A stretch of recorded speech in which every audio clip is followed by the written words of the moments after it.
matulog, maghalakakan.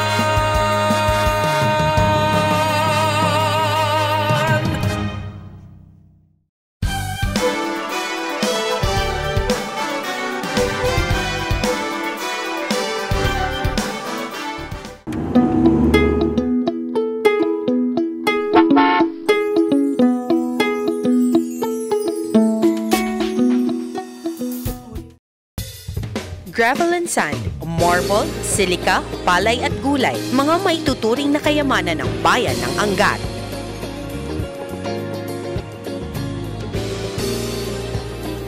Pero tila isang kayamanan na ring maituturing ang espasol ni Aling Grace sa Barangay Binagbag dahil sa kasarapang taglay nito. The best yan dito sa Bulacan. O baka hindi lang Bulacan, baka dito sa Pilipinas. Saka sa airport noon dati. Sa airport marami akong nadala niyan. Siguro kung mga 10,000 pieces nakapagdala ko ron. Ano masabi nila? Yun nga, lagi silang umorder kasi nagustuhan nila. Isa ako sa suki ng Mrs. Pasol kasi makaing nagkakagusto ng Grace's Pasol dahil masarap ito at kakaiba. At saka lahat ng nare-regaloan ko nagugustuhan nila. Una sa nanay ko yan. And then, nung namatay yung nanay ko, naman ako. Nung sa nanay ko, ano lang yan, yung lahat mano-mano. Ngayon, nung napunta sa akin, machine ang lahat. Sabi nila, yung espasol namin, pino, at saka makunat daw.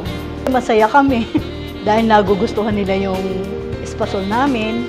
Basta kami, pinaguhusayan lang namin yung gawa namin. Wala namang ganong sikreto. Dahil wala namang sikreto kundi ang paggamit ng pinakamagagandang sangkap, narito ang paraan ng kanilang paggawa ng special espasol.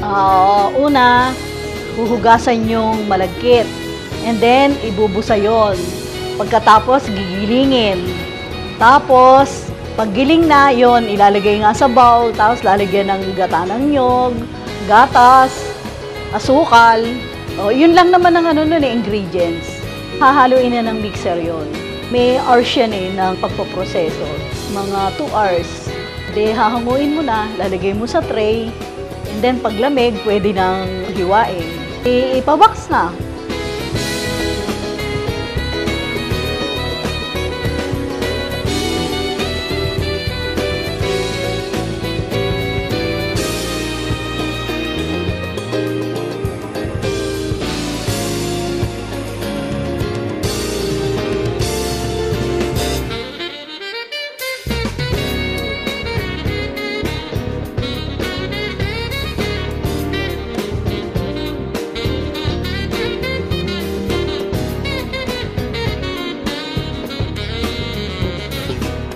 Lahat naman po ma'am ng customer namin.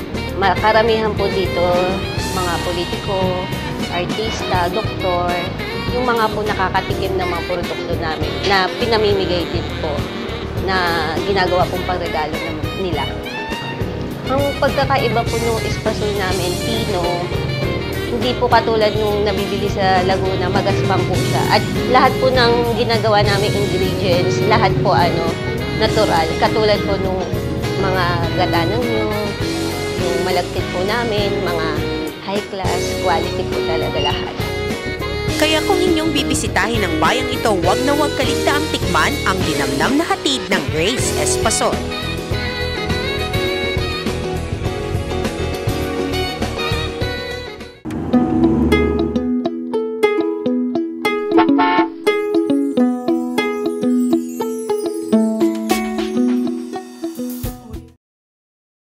Taong 1902 nang ipakilala ng mga Amerikano sa Pilipinas ang civil government, kung saan ang malalaking kalupaan sa lalawigan ay pinaghati-hati bilang bayan-bayan. Isa na rin ang bayan ng Balagtas na hiwalay sa Bukawi noong 1911. Dahil dito, nagsimulang umunlad ito. Mula sa dating pangalan nito na Bigaa, pinalitan at naging Balagtas, pangalang mula sa Makatang Bayani ng ating lalawigan. Sa kasalukuyan, umusbong ang iba't ibang hanapbuhay pang-agrikultura gaya ng balutan na naging pangunahing produkto ng bayan ng Balagtas. Una-una, nung pasukin ko ito, wala pang ganong kakompetensya rito, kaya yun ang naisip ko. 22 years na. Binuhay ko sa pamilya ko. Dito sa amin sa Balagtas, hindi kami naglalabas ng hindi quality. Kaya ang consumer, makakasigurado kayo sa aming produkto. Gamit ang halawan, sinisilaw ni Ginoong Payuran at mga tauhan niya ang mga itlog ng itik upang piliin ang mga may sisiw o pangbalot, penoy, saka reject o pang-itlog na pula. Ito yung unang proseso na pagbabalot. Ito yung tinatawag na fix namin na nakalagay lang dito sa riwa. Ng 12 araw, dito naman siya.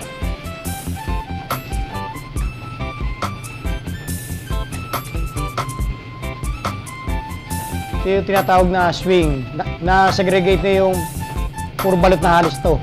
Ito yung pwede mo siya i-swing dito pag ganun. Naiikot siya. Ang paggamit ng swing ay isang paraan ng mga magbabalot upang maigitna ang sisiw sa itlog.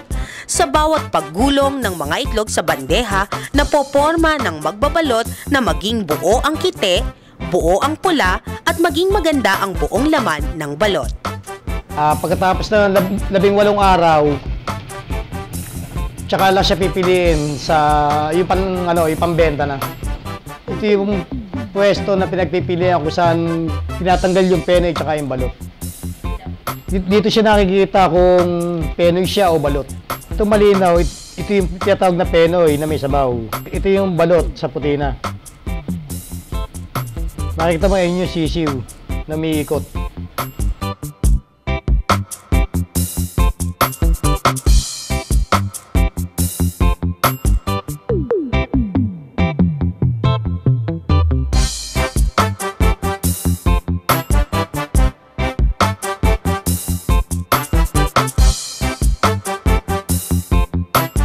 Okay, pagkatapos nasilaw na siya, eto na siya.